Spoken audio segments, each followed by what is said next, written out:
Ça serait le fun qu'on passe un bon moment ensemble. En tout cas, je nous le souhaite. Puis voyons ce qui se passe.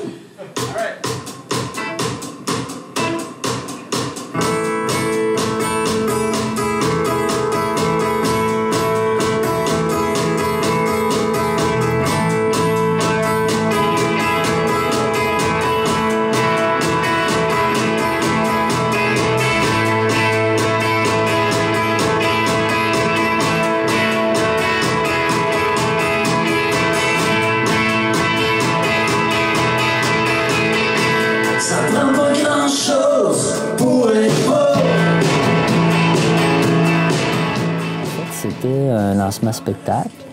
Puis d'ailleurs, on a eu la chance de faire un spectacle. Hein. C'est sûr qu'avec le Québec en zone rouge, c'est de moins en moins possible. Puis nous autres, on était juste limite pour pouvoir jouer devant le public.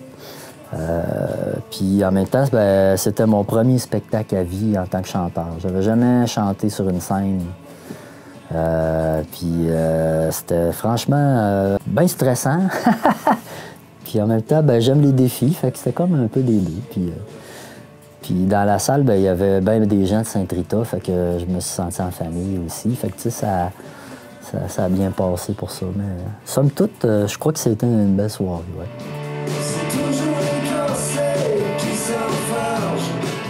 Aussi loin je me souvienne, j'ai toujours été un amant de la musique. Je pense que la première fois que j'ai dû avoir joué de la musique, je pense que j'avais une petite guitare, j'avais 4 ou 5 ans peut-être. Je pense que j'ai toujours eu une oreille musicale. Puis ça s'est développé un petit peu plus à l'adolescence. C'est devenu plus obsessif, mettons. Ouais. Moi, je viens pas d'une famille de musiciens. Moi, je viens d'une famille de travailleurs. Mon père travaillait à l'Hydro-Québec. Mon grand-père était électricien au moulin à papier de Bécomo. Puis du côté de ma mère, c'était des travailleurs sur la construction. C'était des gens travaillants, tout ça. Puis mais ils aimaient la musique. Puis je crois que du côté de ma grand-mère, qui était de Pointe-au-Père, je pense qu'elle avait un frère qui était dans l'armée, mais il jouait de la guitare. Mais tu sais, c'était pas vraiment une famille de musiciens. Ouais. Moi, j'ai commencé ma carrière professionnelle. J'ai commencé à gagner ma vie, j'avais 21 ans. Avec la musique. Puis là, dans ce temps-là, on faisait la tournée des clubs. Là. Il y avait des gros clubs dans ce temps-là, des 500, 600, 800 personnes. Puis on faisait 50 semaines par année de tournée, à raison de 4 à 7 soirs semaine. Fait que moi, j'ai fait ça, ce circuit-là, à mes débuts. Fait que j'ai dû faire ça pendant 3-4 ans, peut-être. Après ça, j'ai eu mon premier groupe de composition qui s'appelait Eons. C'était un groupe de Québec. Puis après ça, j'ai commencé à faire de la réalisation d'albums. Je suis devenu réalisateur, arrangeur. Puis là, j'ai travaillé encore une dizaine d'années en studio pour plusieurs artistes du Québec. Puis après ça, j'ai eu une compagnie de disques à Québec aussi. Ouais, j'ai été président d'une compagnie de disques. Ça s'appelait Les Disques Nomades. Puis c'est nous autres qui avons lancé d'ailleurs le premier album de Tire le Coyote. Ah oui, OK. Ouais, c'était un bon ami. On était basé sur Québec. Puis on a lancé quand même pas mal de bandes de Québec, d'artistes. Puis je me suis occupé d'un groupe justement à ce moment-là qui s'appelait Raton Lover. Puis j'ai fini par devenir guitariste du groupe. Puis là, dans les 6 dernières années, j'étais redevenu un petit peu plus musicien de tournée. Fait qu'avec les Ratons Lovers, on a fait au-dessus de 300 spectacles, je crois. Puis on s'est promené pas mal. Fait que c'est pas mal ça. Là. Je te fais un gros résumé là, parce qu'on s'est promené partout.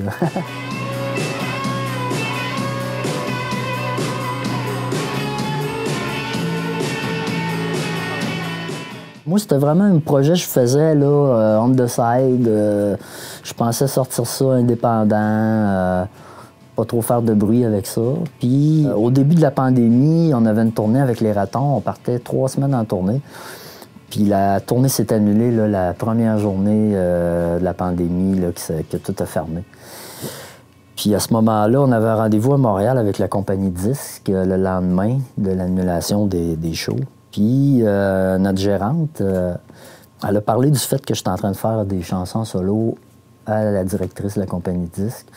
Puis elle voulait entendre ça. Fait que je leur ai envoyé où j'étais rendu. Puis là, ben, à ma grande surprise, ils avaient le goût de sortir l'album. Puis après ça, ben, moi, j'avais manifesté au groupe Raton Laveur que j'allais finir la tournée du 3e album, mais j'étais pas certain de faire un 4e disque puis de repartir en tournée là, avec le groupe. Là. Je commençais à être fatigué un peu de ça. Fait que, tu sais, à un moment donné, ben là, quand on a vu que mon projet commençait à prendre de l'ampleur, ben, veux pas, il y a des choix qui se font. Moi, j'ai décidé d'accorder plus d'espace à ma famille, à ma blonde, mes amis. Puis d'avoir peut-être une vie un petit peu plus équilibrée ici à Saint-Rita. Fait que c'est sûr que là, je pourrais pas faire mon projet solo puis d'être dans les Ratons Laveurs en même temps. La prochaine tune, je vais la dédier ce soir à mon bon ami Steph Godreau, un super pote à moi qui a décidé que son voyage était fini il y a pas longtemps. Puis je la dédie aussi à tout le monde qui s'est déjà senti comme un vieux char parqué dans le fond d'une cour à escale. Je me suis pas posé de questions, j'ai juste fait ça comme j'aimais. Moi, je suis un fan de rock puis de musique country. Fait que c'est mes 2 plus grosses influences. Fait que ce projet-là, c'est pour ça que j'y tenais, c'est que je voulais pas avoir de compte à rendre. Je voulais pas sentir de pression. Je voulais juste faire de quoi que j'aime avec les musiciens avec qui je voulais vraiment jouer. Tout ça dans l'harmonie, là, puis justement vivre des bons moments. De là, le nom du groupe. Fait que c'est vraiment, là, du début à la fin, on a juste fait ce que ça nous tentait. J'ai vraiment eu la chance de jouer vraiment, vraiment avec les gens avec qui je voulais. J'ai même attendu qu'ils soient disponibles. Le co-réalisateur du disque et guitariste aussi dans le groupe, il s'appelle Éric Dion. Lui, c'est le chanteur du groupe Dans le Shed. C'est un gars de New Richmond, en Gaspésie. Il m'a beaucoup aidé au niveau des textes aussi, parce que moi, je suis plus compositeur qu'auteur.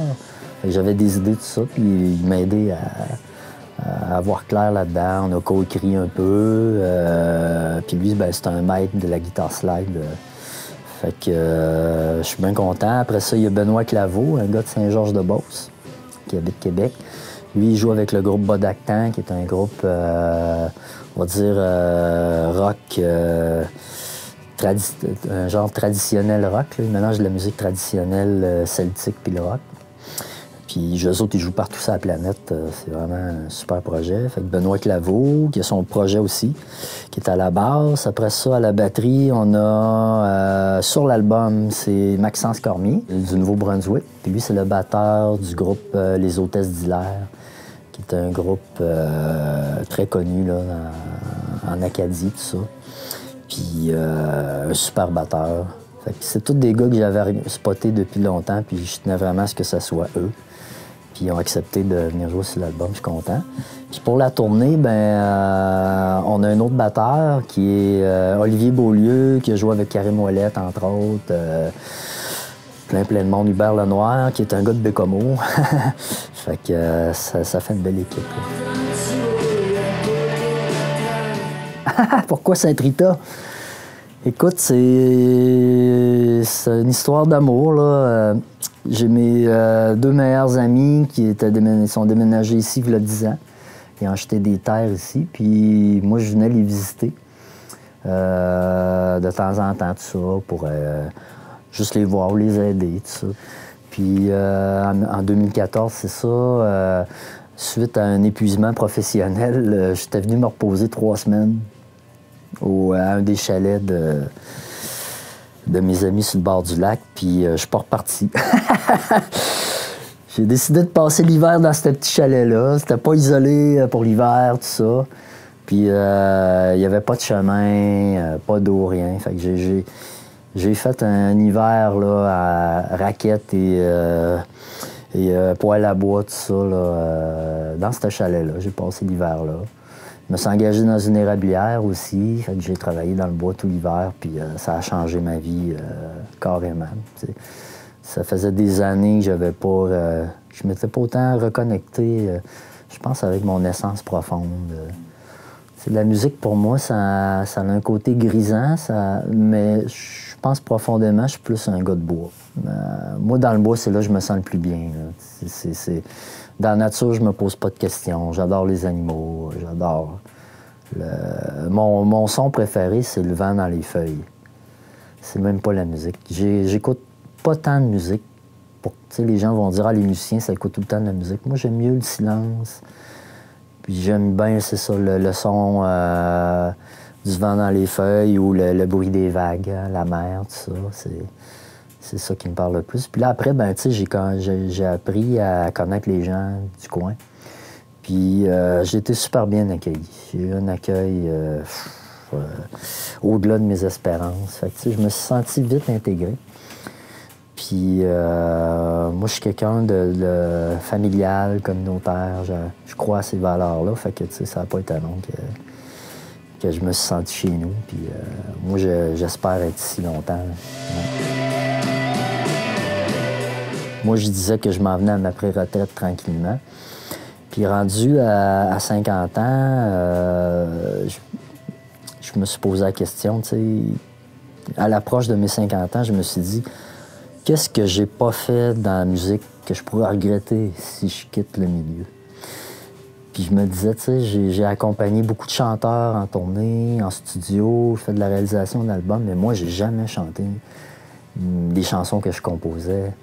Puis je me suis dit, ben je vais me lancer ce défi-là avant de prendre ma retraite. Fait que c'est carrément ça que j'ai fait, sans trop réfléchir quand même. Puis 1 an, quasiment jour pour jour après avoir commencé, l'album est sorti. Là, ça a pris 1 année de faire ça. Fait que ça va de même. TDA, TDAH. Malade, man. TDA, TDAH.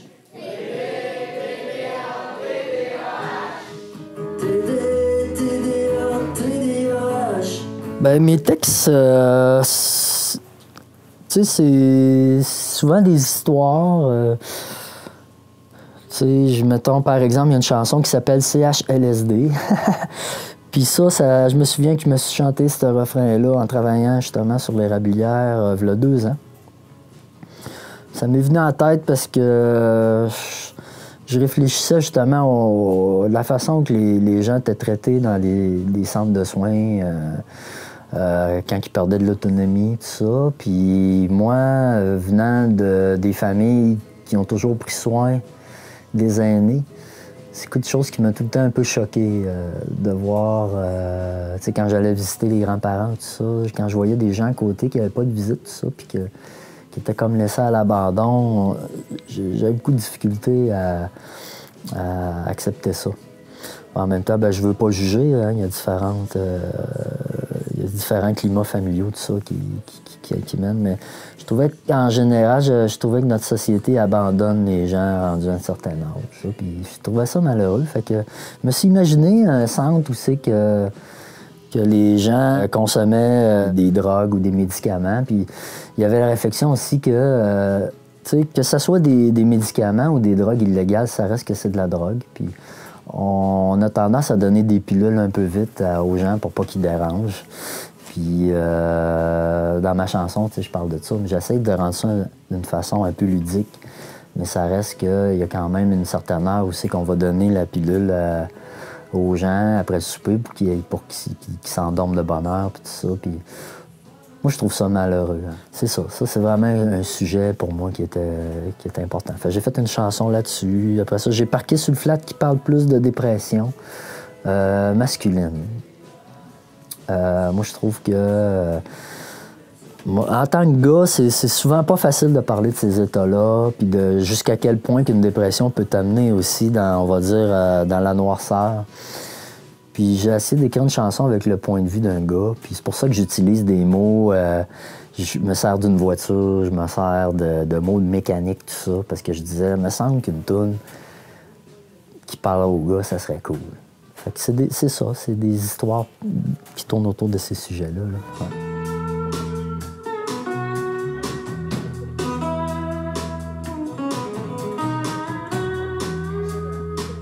Ben là, à partir du vendredi 23 octobre, là, l'album est en vente sur toutes les plateformes. Je pense qu'il va être en vente dans les Archambault, tout ça. Vous pouvez toujours aller sur Facebook, Rick et les bons moments, YouTube, un peu partout, tout ça. Puis pour les spectacles, ça, ben, ça va aller selon la COVID, là, tout ça, là. On va faire attention à nos aînés, justement, puis après ça, bon, on verra s'il y a des spectacles à faire ou pas, mais d'ici là, ben, il y a la radio aussi, là, peut-être que vous avez déjà entendu une chanson, ou je sais que TDH va commencer à jouer bientôt, tout ça, puis je pense que, mais via Facebook, c'est facile de suivre, là, ce qui se passe. Okay. Ouais. Bon, ben, je te remercie beaucoup de ce temps. Merci à toi. Merci d'être venu dans mon sous-sol, ma man cave.